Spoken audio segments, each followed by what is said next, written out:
Er du klar, eller hvad? Ja, du kører bare, vi kører. Okay, ved du hvad? Jeg siger bare Suzuki Torp. Han er kraftedeme stor makker. Han er herrebred. Han er selv høj. Men han har kraftedeme.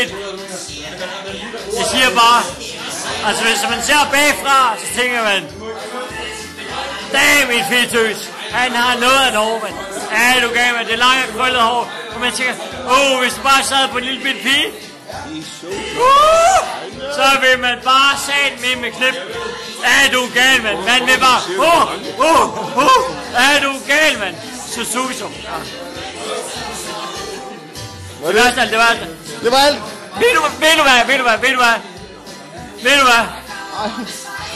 Ved du hvordan han fik hans navn?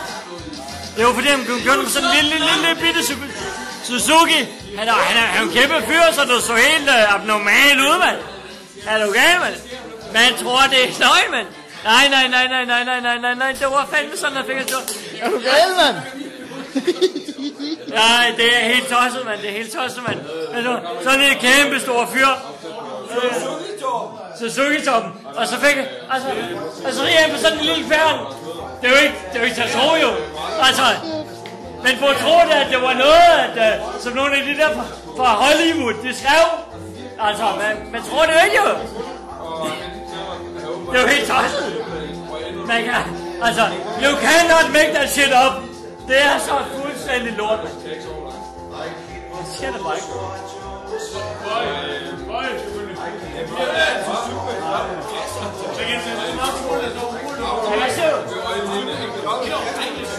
Nå, den historie.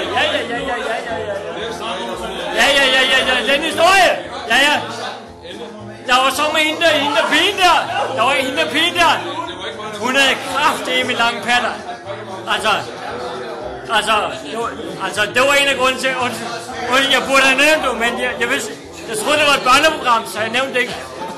Altså, og hun havde kraftet med lange patter, så det var derfor, det var Suzuki Torp. Så er hende derude jo. Boom. Og man kan bare høre hende, altså. Jeg boede op på hele på tredje sal, hun boede på første sal, og så sagde hun,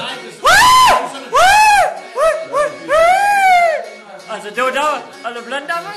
Hvad siger du? Jeg siger, det er jo meget sejt, også for prinserne. Det var det, jeg lavede.